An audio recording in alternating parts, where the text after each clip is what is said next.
মূর্তির ঘর ছিল, এই ঘরের ভিতরে পাহারাদার হিসাবে ইব্রাহিমকে রেখে গেল। আমাদের মূর্তিগুলো পাহারা দিতে হবে, কেউ যেন চুরি করতে না পারে। সবাই মেলায় চলে গেল। আচ্ছা বলুন, এখানে প্রথম প্রশ্ন হলো যে কেউ যেন চুরি করতে না পারে। মূর্তি আল্লাহকে যদি চুরি করা হয় সেটা কি আল্লাহ হতে পারে? এরপরে ওই ইব্রাহিম কিছু বলেন নাই। সবাই যখন চলে গেল, যাওয়ার পর ঘরের ভিতরে ঢুকে দেখে যে সেখানে নানান কিছু তাদের খাবারের জন্য দিয়েছে। এখন ভাবতেছিল যে সম্ভাবনা দূরে হওয়ার কারণে তারা খেতে পারে না, আমি একটু মুখের কাছে নিয়ে যাই, হা করে আছে যেহেতু সেখানে নিলে হয়তো খাইতে পারে। এই জন্য সেই পাতিটা ধরে মুখের কাছে নিয়ে গেছে, খাও, হা করেছ খাও। এখন কেউ কথাও বলে না, খায়ও না, কারণটা চিন্তা করো। খায় না দেখুন, যেহেতু তাদের শক্তি কম, আমি উঠাই দিই। আপেলটা নিয়ে মুখের ভিতরে দিছে, এরপরে চাবাইতে পারে না, খাইতে পারে না। এরপরে চিন্তা করে, তুমি এমন খোদা, যেই খোদা নাকের উপরে মশা মাছি কষলে সরাইতে পারে না, সেটা আমার খোদা হতে পারে? এই চিন্তা করে রাগে গরম হয়ে ওখানে একটা কুঠার ছিল, সেই কুঠার দিয়ে একের পর এক একটা করে মূর্তি ভাঙা শুরু হয়ে গেল। মূর্তি ভাঙার পর এখন শেষ মূর্তি, এই মূর্তিটা হলো বড়, হাত পা অনেক, তাদের সবচেয়ে বড় মূর্তি। চিন্তা ভাবনা করলে কেউ যদি মারি তাহলে তো আমার কোনো নিস্তার থাকবে না। এই জন্য ওইটার ঘাড়ে কুঠারটা বসায় দিয়ে এসে চলে গেছে। এখন 3 দিন পর বেলা থেকে আসছে সবাই, পবিত্র কোরআনে তাফসীর করতেছি। আসার পর দেখে যে এই অবস্থা, আমাদের খোদার আর কোনো খবর নেই। খোদার অবস্থা ভণ্ড হয়েছে। এই কাজ কে করেছে? ইব্রাহিম ছাড়া কেউ না, কারণ ইব্রাহিমই পাহারাদার ছিল। এটা ইব্রাহিমকে ডাকা হলো যে এই কাজটা কে করেছে? বললো যে দেখো কুঠারটা কার কাঠের উপরে, বড় মূর্তিটার উপরে, তাহলে তাকেই জিজ্ঞাসা করো কে করেছে। এখানে ইব্রাহিম তো বলতে পারতো যে আমি করি নাই, সত্য পার্থক্য। তাফসীরে বলা হয়েছে কাবীরুন হাযা, মানে বড় মূর্তিটাকে জিজ্ঞাসা করো, এই বড় মূর্তিটা। এর মানে হলো এদের মধ্যে আমিও বড়। আমি বড় না, আমি কাজটা করেছি, কিন্তু ইশারায় করেছি ইব্রাহিম। ভাই আমাদের খোদা তো কথা বলতে পারে না, খোদা কিভাবে বলবে যে কে করেছে? ভাই এমন খোদার পূজা করো তোমরা যে খোদা কথাই বলতে পারে না, আর তার সামনে এইভাবে অবস্থা ভণ্ড হয়, সে বাঁচাইতে পারে না, সেটা আমার খোদা হতে পারে?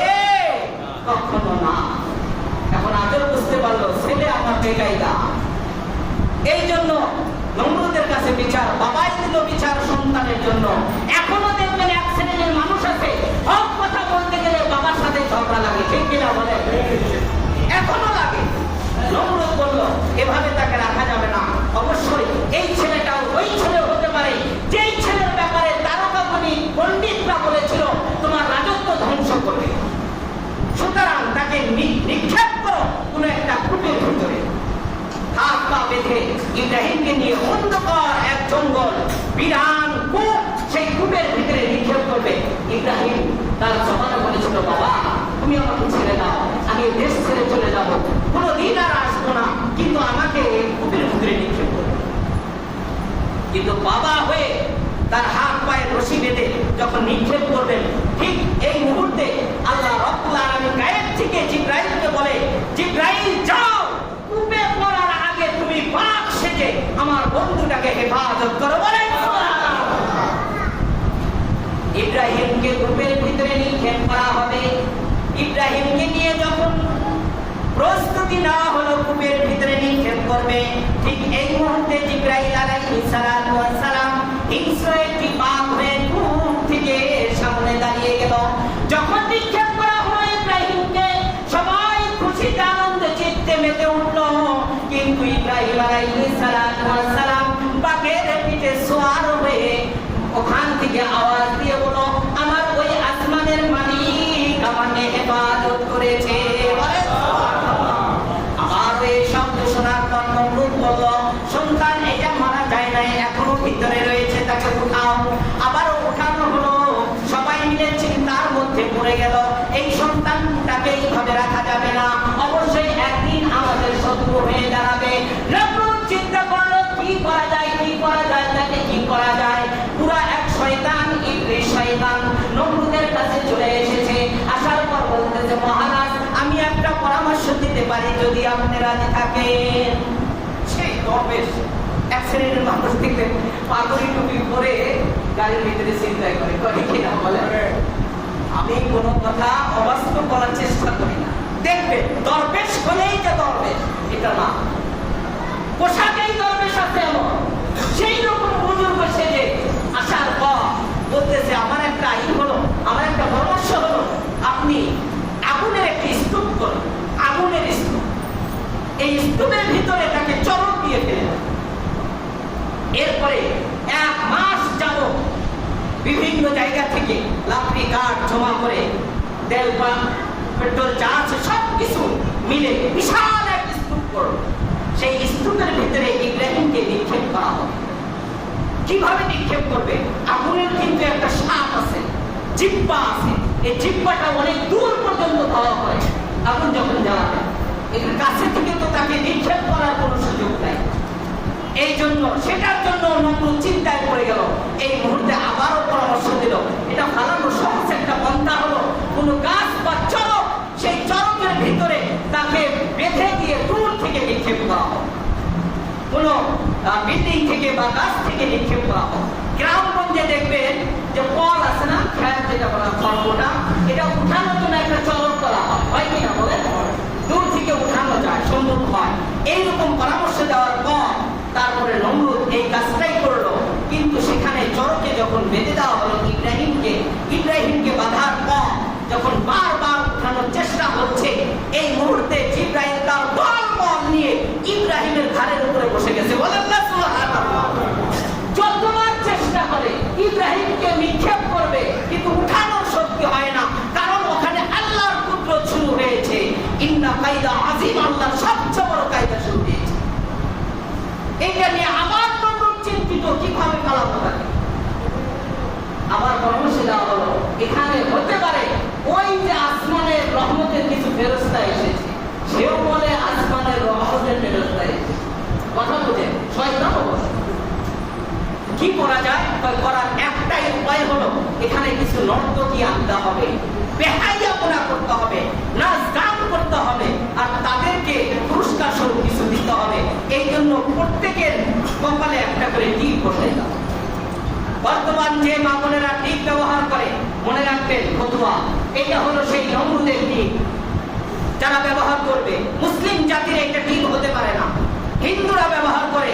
এইটা দেখে দেখে আমাদের মা বোনেরাও কি শুরু করে দিয়েছে টিপ ব্যবহার করা। এটা সেই চিহ্ন, অগ্নির চিহ্ন, যে তারা নাচানাচি করবে, গান করবে, আর রহমতের ফেরেশতা চলে যাবে, তখন তাকে নিক্ষেপ করা সহজ হবে। এখন নমরুদ ডাক দিয়ে বলে, আগুন তোমার কি শক্তি শেষ হয়ে গেল? চলো, তোমার কি শক্তি শেষ হয়ে গেল? এখন তাকে সেখানে বেঁধে যখন নিক্ষেপ করবে, সেই উঁচা বিল্ডিং এর উপরে নমরুদ বসে তামাশা দেখতেছে, কেমনে পুড়ে যায়, আর আমি হাতের তালি দিব, আনন্দ করব। আমাদের বাংলাদেশেও এক শ্রেণীর মানুষ এখানে অ্যাক্সিডেন্ট হয়ে মারা যায়, আর সে ভিডিও নিয়ে ব্যস্ত হয়ে যায়, ঠিক কিনা বলেন? আমি এদেরকে এক ধরনের ঘৃণা জানাই। উনি মুসলিম ভাই, এক ভাই মারা যাচ্ছে, তার উচিত ছিল হেফাজত করা, আর সে ভিডিও ভাইরাল হওয়ার জন্য, ফেসবুকে ছাড়ার জন্য ভিডিও নিয়ে ব্যস্ত, অথচ তার হাতটা কেটে পড়ে আছে 2 মাইল দূরে, ঠিক কিনা বলেন? ইতিহাস আছে কিনা বলেন? না, এইটা আমার দরদ নাই, ব্যথা নাই। সেখানে ওরকম হাতের তালি দেওয়ার মতো এক শ্রেণীর মানুষ। এখন হাতের তালি দিবে, যখন তাকে ফেলে দিবে, এইভাবে তো ফেলে দেওয়া যাবে না, মান ইজ্জতের ব্যাপার, উলঙ্গ করতে হবে। উলঙ্গ কে করবে? ইব্রাহিমকে যে ফেলে দিতে পারবে, উলঙ্গ করতে পারবে, সেই যুগে 2000 দিরহাম উপহার দেওয়া হবে। এখন তার বাবা ভাবতেছিল যে আমারই তো সবচেয়ে মান ইজ্জতের ঘাটতি, তাহলে পুরস্কারটা ছাড়বো কেমনে, আমিই কাজটা করি। বলেন নাউজুবিল্লাহ। আজর গিয়ে তার সন্তানের এই লুঙ্গি জামা সব কিছু বলতেছে আর বেরিয়ে পড়াইতেছে। ওই সময় বলে, বাবা তুমি না আমারই বাবা, তুমি কিভাবে এটা করতে পারো? ভাই আমি করতে পারি, আমার সেই 33 কোটি দেব দেবীর মুখে তুমি কালি লাগাইছো এই জন্য। এখন সবকিছু প্রস্তুতি নিয়ে তাকে নিক্ষেপ করা হলো। নিক্ষেপ করার পর ইব্রাহিমকে যখন নিক্ষেপ করা হয়, তখন সে দূর থেকে দেখে আর হাসে আর আনন্দ করে। করার সাথে সাথে তো ভস্ম হয়ে যাবে, ছাই হয়ে যাবে না। ইব্রাহিম করার সঙ্গে সঙ্গে দেখা যাচ্ছে সে আপন গতিতে আছে। তখন চিৎকার দিয়ে বলে, আগুন তোমার কি শক্তি শেষ হয়ে গেল? আমার শক্তি শেষ হয় নাই, তুমি এখানে এসে দেখো শক্তি আছে কিনা। সুবহানাল্লাহ বলেন। শক্তি শেষ হয় নাই, তুমি আছো, তুমি আসলে বুঝতে পারবে শক্তি আছে কিনা। কিন্তু মালিকের অর্ডার হয়েছে, কুলনা ইয়া নারু কুনি বারদাও ওয়া সালামান আলা ইব্রাহিম। রব্বে কারীম আদেশ করলেন, ওয়া কুন, তোমার তো শক্তি আছে, সামর্থ্য আছে, আমি রবের আদেশে তোমাকে বলে দেই, আমার ইব্রাহিমের একটি পশম যেন না পড়ে, ইব্রাহিমের যেন কোনো ক্ষতি না হয়। আগুনকে আদেশ করা হলো, তোমার সবকিছু ঠিক থাকবে, কিন্তু ইব্রাহিমের গা চলানো যাবে না। রব্বে কারীমকে আগুন প্রশ্ন করলেন, তাহলে কেমন হয়ে যাব?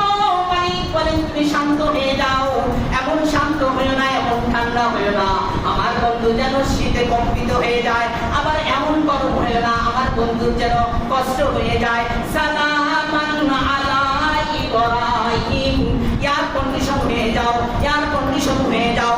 আগুনটার এমন অবস্থা হবে না ঠান্ডা না গরম, না ঠান্ডা না গরম। আল্লাহ রাব্বুল আলামিন যখন ইব্রাহিমকে নিক্ষেপ করা হয়, সঙ্গে সঙ্গে জিবরাইলকে আদেশ করলেন, জিবরাইল যাও, আমার বন্ধুকে উলঙ্গ করে নিক্ষেপ করা হয়েছে। জাতির পিতা ইব্রাহিম আলাইহিস সালাতু ওয়াস সালাম, তার ভরসা আসবে আমার নবী মুহাম্মদুর রাসূলুল্লাহ, সুতরাং তাকে উলঙ্গ রাখা যাবে না। জান্নাতি একটি পোশাক নিয়ে আমার ইব্রাহিমকে পরাইয়া দাও। ইব্রাহিম আলাইহিস সালাতু ওয়াস সালাম বৃদ্ধ বয়সে নাতিপুতি নিয়ে গল্প করতেন আর বলতেন, আমার সবচেয়ে আনন্দের জায়গা, আমার সবচেয়ে ভালো জায়গা, আমার সবচেয়ে সুখময় জায়গা ছিল ওই দিন, যেই দিন আমাকে আগুনের ভিতরে নিক্ষেপ করা হয়েছিল। সুবহানাল্লাহ।